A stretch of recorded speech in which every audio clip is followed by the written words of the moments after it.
Hi guys, I'm here today with Emilie Cushman, and she is my Girl Talk superstar for this episode, and she's a tech entrepreneur. Yes, I am. Pretty cool. I have to mention it because I'm bragging right now for you. You were named one of the top 100 most powerful women in Canada. Yes. That's a big deal. It was a bit unexpected, but it was Was very it exciting. unexpected? It was, yes, because this happened right when I graduated university. So this was like 5 years ago. We're gonna kind of talk a little bit about what got you to that point. I Googled you. You're on a lot of pretty cool lists, and you are 27 today. Yes. Tell me a little bit about what you do and the company that you built.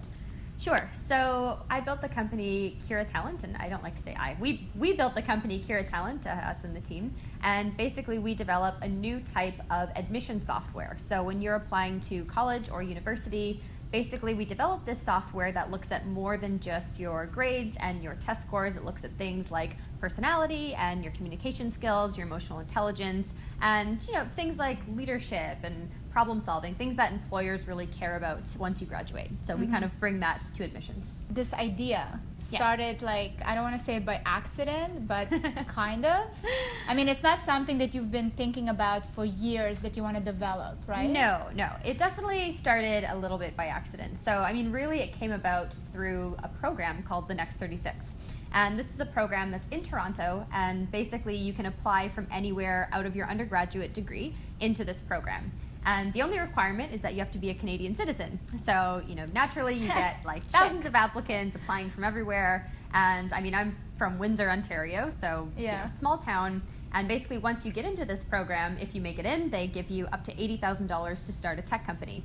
And it's kind of it's almost like a reality show because you get in this program with no team and no idea. So usually when people want to start... so there's no idea? No, there's actually no idea. Okay. So usually... So they accept you based on what? Well, they accept you based on your test scores and your transcripts and a whole bunch of essays and references. And the interesting thing was in our year, they had us submit a YouTube video. So kind of a 60-second, why choose you? So you had to pitch yourself. And that was just part of the application. And then once you got in, then basically they kind of did a matchmaking process where you were then picking your co-founder. It was kind of like an arranged marriage. And they're like, okay, great. Here's your partner. You have 9 months with up to $80,000 to start a tech company. So let me go back a little bit to Windsor. We spoke a little bit before. You were telling me that you don't come from a family that's in tech, or you weren't exposed to it so much? No. What did you study for your undergrad? I studied business. So yes, exactly. So why did you decide that that's a program you should apply to? You know what? It's a great question. So actually in high school, I was very keen on going into the sciences. So I took all maths, all sciences, all through high school. My dad is an engineer, my mom's a teacher, and they're both very educated. And, I thought, of course, I'm probably going to go into engineering or something of the sort. Actually, my dream was to work at NASA. That was the goal. That's a big dream. It was a big dream. You weren't dreaming small. You weren't I'm going to open my little computer store in Windsor. No. No, there was always a big dream, but it was always pointed to the sciences. Yeah. And then what ended up happening is in high school, I had, one particular teacher it was an absolutely terrible experience, and it completely turned me off the sciences. I had actually already applied to university and got in for the sciences. Wow. And business was actually my last choice.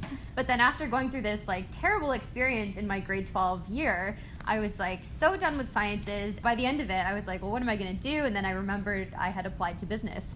So anyways, I just decided to go into business. So you did your undergrad in business, and did you heard about this program? You were looking for an opportunity to get somewhere, or did someone tell you about it? No, I had gone through my entire undergraduate business degree, really not knowing what I was going to do. I tried out accounting for a little while. It didn't really fit. And then I tried finance for a little while, and again, didn't really fit. So I was kind of lost. And then I heard about this program just sitting in a finance class. The guy next to me, we were sitting on the computers, and he was like, hey, check out this program. It's called the Next 36. I was like, what's that? And he started pulling up the profiles of the people in the program, and they were just like so impressive. It was like, you know, they came from Harvard Med School, or they were in, you know, Waterloo for some crazy astrophysics program, and you would read their descriptions, and they were so inspiring, and they were just doing such big things. And again, just kind of that concept of thinking bigger, right? And all of a sudden, I just had this reality check of like, oh my God, you know, I have been kind of comparing myself either to the wrong things or the wrong ideas this whole time. You know, this is really the bar that I should be aiming for. So I made the decision that day. I was like, I don't even know really what this program is. I just know it's called the Next 36, and that sounds really cool. I want to be a part of that. I want to be the next 36. I want to be in that Next 36. So, you know, I had done a lot of research on the program, and then kind of studied up on what I would need to have like a more impressive application. Yeah, I basically just jumped in from there. I love the fact that you were the one who kept kind of do a reality check to yourself, because you know what, sometimes I mean, I think a lot of people, especially if you're in university and you're still a student and you're still like a little lost, you're doing something, you're not sure that's what you want to do, it's like you waiting for some signs or for someone to come and be like, it's okay not to do what you've been planning to do, right? You know what I mean? Like a lot of us just sit there and wait for some miracle to happen, right? Where you were the one who was like, you know what, I don't really feel this, I don't really feel that, let's try this, like I'm gonna go for it. So where did you always have that as like a person? That's a good question. I mean, I think sometimes you have those like defining moments in life where you kind of sit back and you just evaluate what's happening around you, and it's like, nope, this isn't right. We're going to switch gears right now. So, I mean, I think I've definitely hit that point at a number of times in my life, but yeah, I don't know. Did you know, but like honestly, did you know you're going to get in? Oh, no. I thought I actually had no chance. Really? Yeah, because I mean, I had looked at the profiles of the other people applying and everything, and they were just so impressive. I was like, I will never get chosen. And, you know, it's terrible too, because again, a lot of the people who get selected for the program, I mean, they're all coming from Ivy League schools or just very top programs. And I mean, you know, Windsor's a fantastic school, but I mean, it's a small school, right? And it's kind of in the middle of nowhere, you know, no one really knows about it.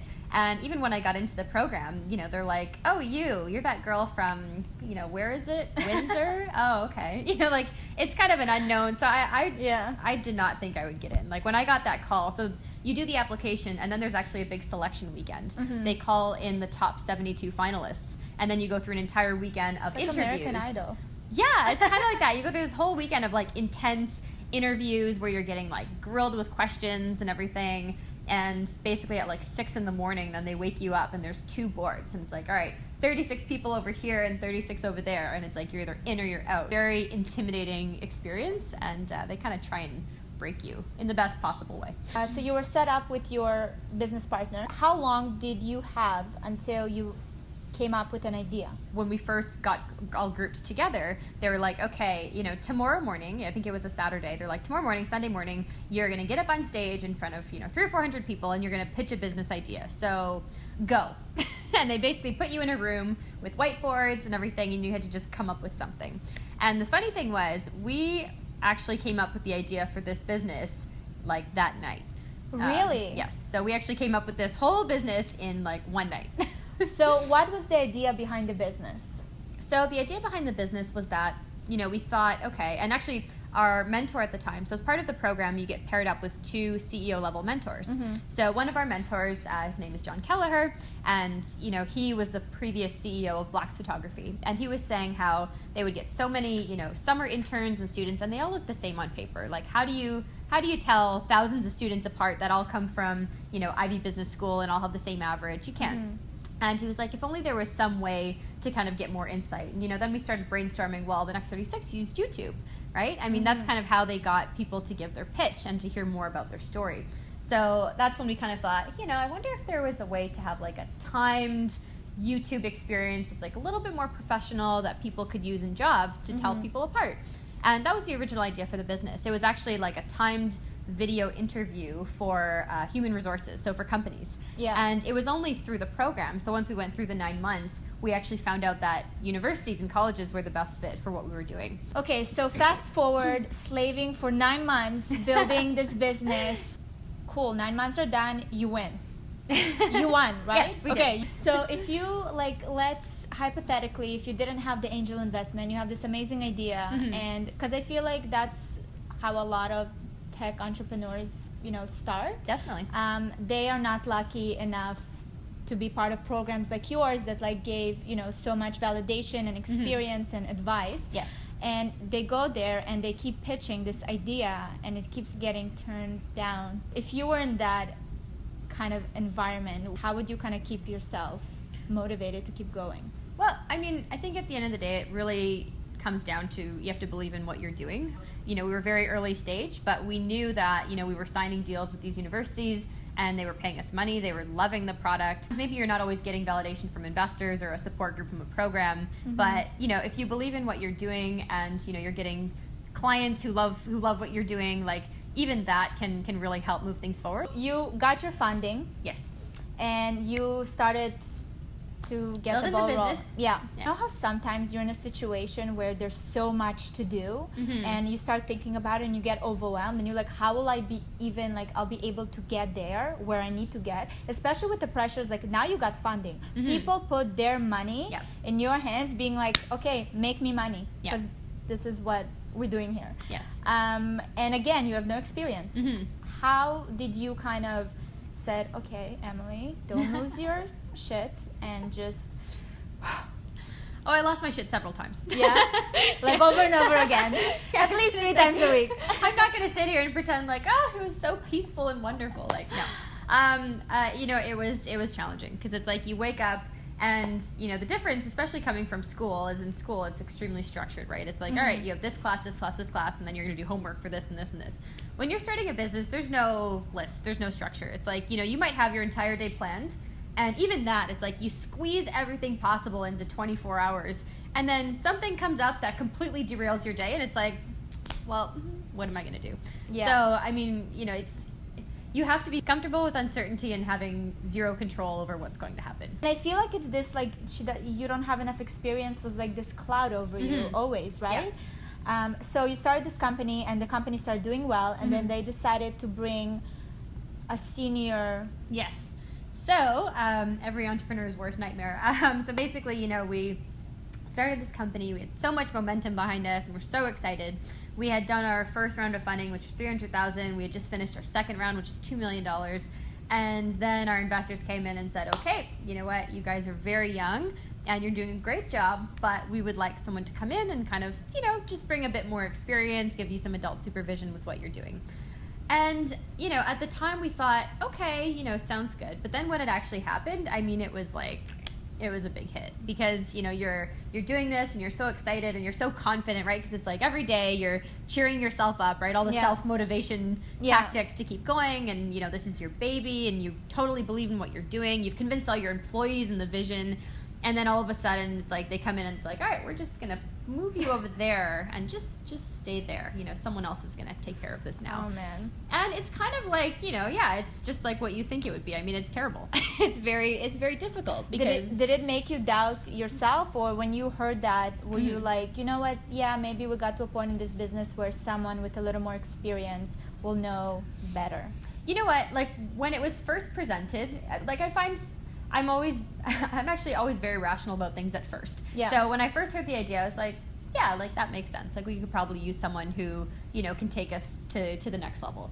But when it actually happened, it was just so much harder than I could even imagine. It was like, well, you have kids, like picture all of a sudden it's like, okay, mom, stop move being aside. A mom for a sec. Yeah, we're just going to bring in another mom and you can watch over there. Yeah. It's like, it's devastating because it's like you've poured your heart and soul into this and all of a sudden, someone comes in and it's like, yeah, I mean, you're doing a great job, but someone can do better. So step aside. So what made you stick with I don't know, some sick, twisted idea that somehow it would work out in the end. I really love that don't you're know. So, you know what, like you're so optimistic though, and you believe in your own kind of power in a way, because you don't necessarily know the steps or how it's going to all, go, but you know that the result, like, will be fine.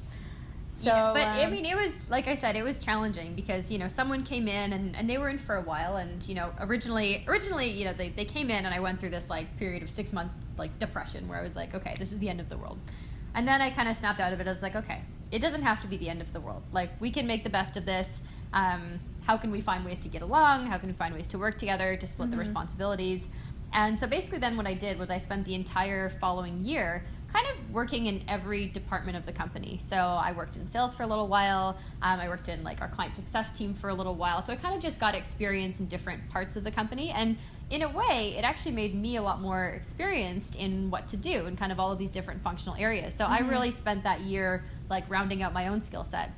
And, you know, by the end of that year, I kind of got to the point where I was like, okay, I think I've actually learned all that I can learn. And I was actually also ready to potentially part ways with the company as well. I was like, okay, you know what? You know, they brought someone else in and that's the plan. I've already worked in all these areas of the company. You know, I think I might be ready to go do something else. Yeah. And, you know, I kind of then, it was actually this time last year, so last August, I, you know, had made plans, okay, by the end of the year, I'm probably going to move to New York and I might just do something else. Yeah. And, you know, everything happens for a reason. You know, about 8 months ago, so in December, you know, the CEO that we had brought in left.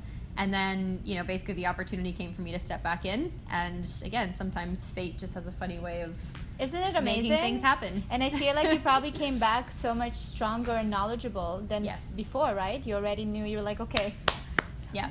move aside. Let Emily take care of this. Yeah. You know what? I have to say, for me, just like from my psychological perspective, I'm thinking about if I started a company and I got funding, it would like, you know, my ego is doing well. I'm like, good for you. Yeah. You're 22 years old. You started this company. You got funding. It's going. There's numbers. There's clients. Someone comes and they're like, move aside. We have someone. I would get pissed. Oh, yeah. I would be like, you know what? I don't need this. Yeah. I already built a company. There's all of the. I would just be like, I can do it somewhere else. You don't believe in me. I'm just gonna move on. Yeah. And you stuck for 2 years, like the patience. Cause you know what I mean? It's like I don't know, you already had that to show. You built a company, you did everything. You could have easily be like, okay, I'm out of here, moving to other things. Yeah. Did you know that something is Honestly, I don't even know how to describe it. I knew for some reason that I needed to see this through. Yeah.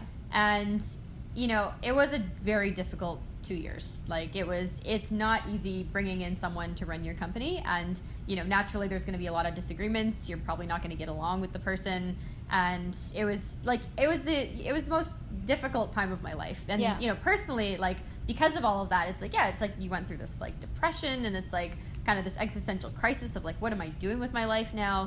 But for some reason, I don't know why, and this is why I call it divine intervention, I knew, like, really deep down that I needed to see it through somehow, because there was something that was going to happen. Like, you know, sometimes you just get this feeling, you're like, okay, you know what, I think something's going to happen here, something good. I know, but when things like that happen and there's ego involved, it's usually when you make the wrong decision. So for someone that has that, which is natural that you have somewhat of an ego, I mean, you did what you did, do you find that you consciously put ego outside kind of your... Yes, and that was very difficult for a number of reasons, but you really had to check your ego at the door, because it's like, and I mean, again, like just going through the experience of being replaced, like nobody wants to be fired, nobody wants to be replaced. Yeah. So it's like just going through that whole experience, like it was a very humbling experience. I was telling you how I read this article where, so women were actually the first one to engineer the first digital computer. Right. Digital computer. And so it started as like with women, but then at 1984, I told you how I saw this like little clip where Mac, commercial was Mac when they started, Apple when they started doing their commercials, they were all kind of advertising for boys. So boys would be like playing with the computer. It would be like a boy's toy. Right. And you see how girls and women stopped taking computer science and started going into more like law and medicine and stuff like that. Right. So I think there was like created this huge gap. And that's why I think tech in general is so male dominated. Yes. But now I feel like we're catching up.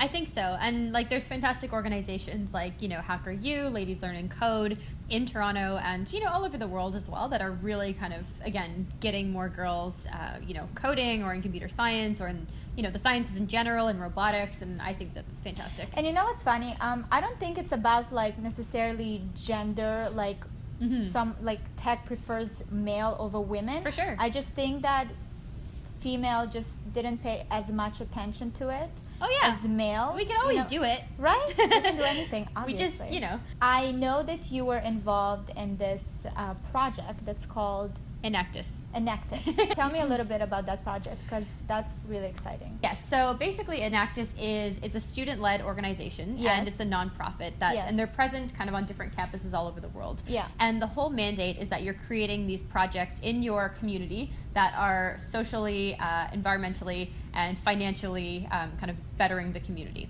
Okay. If that makes sense. Yeah. So like as an example, one of the projects that we did in Windsor was we actually started a micro-lending program in high schools. So kind of like Next 36 actually, we would go into these high schools, we would go into the business classes, and we would put students into groups and give them each a couple $100s to start a company. And they could start whatever they wanted. And basically over the course of, you know, their semester, which is usually 4 months, we would mentor and we would watch these kids starting these companies. And some of them were like really successful. Like they, they would finish their class and they would have made like thousands of dollars from this company that they just started, like selling t-shirts or, selling all these customized things. And, it was really empowering because the students were then able to see that they could start their own companies, they could be their own bosses, and they could actually make a living off of that. So that was one example of the program.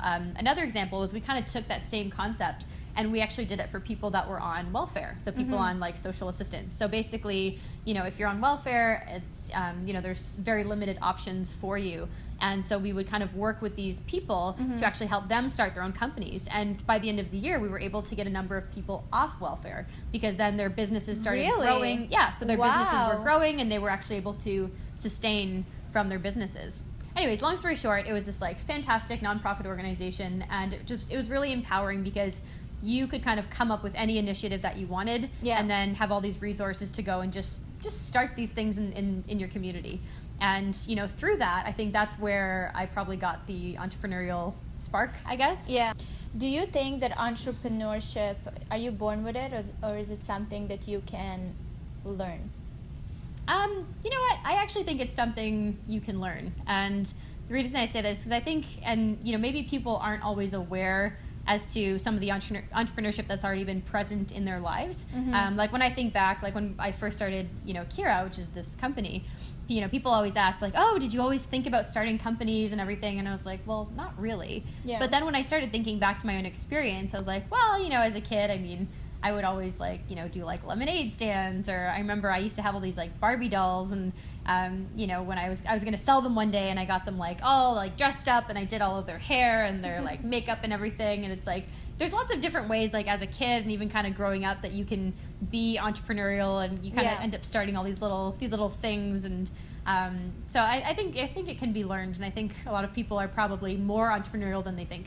If you had any advice to people that do want to be entrepreneurs and explore, their own options and potential in the world, like what do you feel are the tools to kind of learn and master? Well, I think a big one is persistence. Uber wasn't always Uber, Google wasn't always Google. And like, I think that a lot of people think that to be entrepreneurial, you need to get hit by this lightning bolt, and then you have a fantastic idea, and it's like, okay, great, now I'm going to go start this company. But it's like, that's not really how it starts. When we started this, we, sat in a room, and with whiteboards, we kind of just brainstormed ideas, and then we're like, all right, I guess we'll pick that one, and we'll see what happens. So, I think really it comes down to persistence. It's like, you pick something, and then you just got to go for it. Like, I think you really, like a lot of people, what happens is they pick an idea, and then they start on it for like 2-3 months, and they're like, oh, this isn't working, so they throw it away, and then they try to come up with something else, and then spend another 6 months, and then it doesn't work, so they throw it away. But you're not going to get anywhere if you only give it 3 months or 6 months or 9 months. Really for us, it took us like 2 years before we even really kind of figured out our groove and really had the validation that like, okay, no, this is a really good idea. It took 2 years to get there. Yeah. For the first 2 years, it was like, okay, we're going to try this, and, we're going to make little tweaks here and there, but it's like, it's really about picking something and then sticking with it for the long term, and knowing that it's not going to be an overnight success. It's not going to be like, 6 months and, we're going to be the next Instagram, and then we're going to have millions of dollars. They say it takes 8 years for an overnight success, and it really does. Like, we're on year 5, And even now I'm like, oh my God, we have so much work to do. Like, we're not even close to where we want to be, you know, like it's just, it's a constant journey. But I think, you know, from what my experience, I've just seen so many people start and get so much momentum, and then the second that it doesn't work or it's not going their way, they just abandon it. And it's like, no, if you have so much conviction in your idea and what you're doing, like, see it through. Hard work beats like talent, you know it what does. I mean? Yeah, it's true. Because everyone has an idea. Yep. And I had the same thing. I used to be that kind of person that I was like, I can do this and I can do this, and I had all these great ideas. Yeah. But I didn't know what hard work means. So I was like, at some point, you know, I had to sit in front of a mirror and be like, you're great. You have great ideas, but you accomplished nothing. So it means that back to square one. For yourself, like personally, do you feel like in your personal life you make sure to surround yourself with specific type of people to kind of, you know, keep yourself growing as... You know what? Yes, and that's a lesson that I didn't learn until not too long ago. I think when I first started doing, you know, the company and everything, and I mean, it's natural, right? It's like you go through high school, you go through university, and then you graduate, and a lot of times you might kind of stick to the wrong people, or you might even date the wrong people, and, you know, you don't really think anything of it, but it really does wear on you, like to be, in your personal life, to not be surrounded by the right people, because it's like, what do they say? They say that you are the 5 people that you surround yourself with, and I mean, if you're... Yeah, I mean, from a personal perspective, you really have to make sure that you're spending time with people who will fuel your growth and who will, you know, empower you and kind of be like a net positive rather than the other way around. And I think for a long time, I didn't know that. I was surrounded by, you know, people who maybe were toxic or just even not bringing out the best in me. Like, if you have big goals and it's like, if you're working really hard to achieve them, it's like all aspects of your life need to be pointing in that direction. 100%. Okay, tell me about your most boss moment you had in your career. This was very early on when we were starting the company.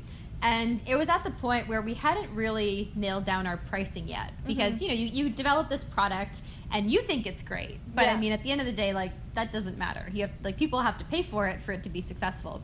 So we were going into this meeting with a very, like, top university in the world.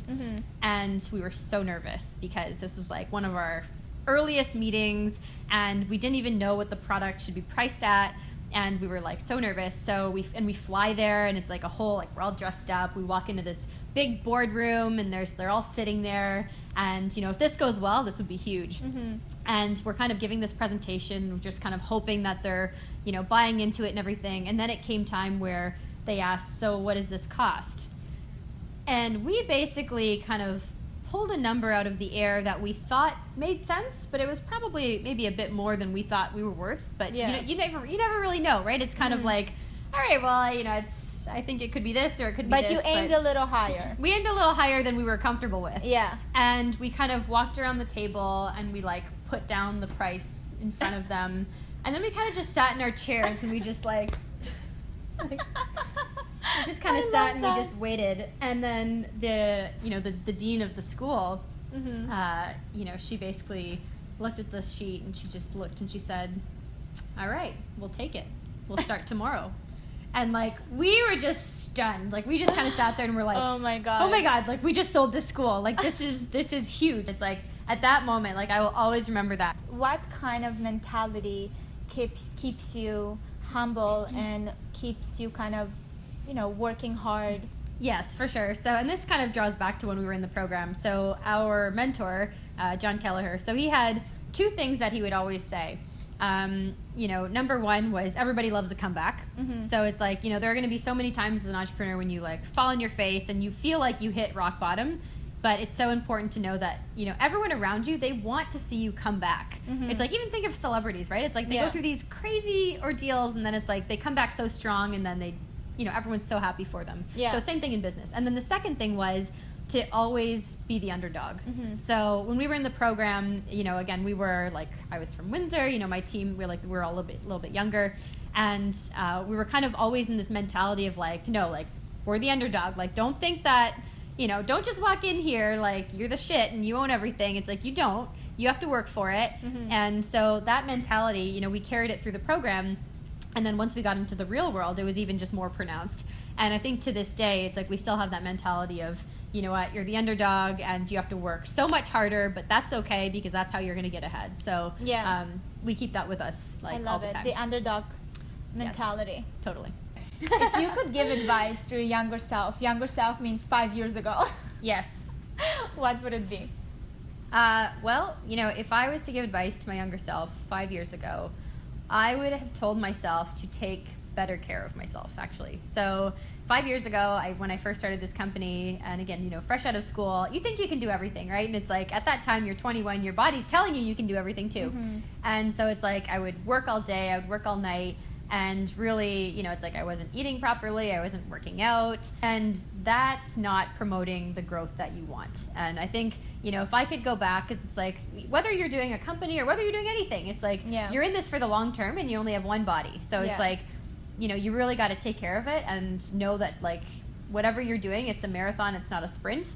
And staying up all night and, you know, working super hard is fine, but it's not sustainable. So it's like, if I could go back, one piece of advice that I think probably would have helped my own mental health a lot more would be to, like, again, sleep 8 hours a night. Yeah. Drink lots of water. You know, actually go to the grocery store, buy some food, learn how to cook it properly. Like, little things that your mom always tells you, but it's like, I find when you're at that age, you just feel so invincible and you just feel like you can do anything. But it's just so important that you don't wear yourself down, because I've seen so many people burn out, myself included. You know, you hit this point of burnout and then you're out. Like, then you're out of commission for like a long time. So I think that's one thing that I would say. And then the other thing I would say too is just, you know, just really like trusting your gut instinct. I think there are so many times where, you know, I felt something so strongly and I had such a good like gut feeling about it, and then someone was telling me that it was wrong or that it wasn't right, and because that they were older or more experienced or more senior, I would listen to them and I would say, okay, you know what, I bet they're right because they know more than I do. And every single time it didn't work out. Like, there's not even one time it worked out. Every single time it didn't work out. So it's like, when I think back, I'm like, you know what? Like, I should have had more confidence in myself. Because it's like, at the end of the day, like, you know yourself, you know what you believe in, and it's like, if your gut's telling you something, it's right. Okay. I've never seen you are a great definition of entrepreurship. So thank you so much. Well, back at you, because I mean, you know, everything that you're doing as well. Someone got to pay the bills. Very entrepreneurial. Awesome. Thank you so much for joining me, Emily.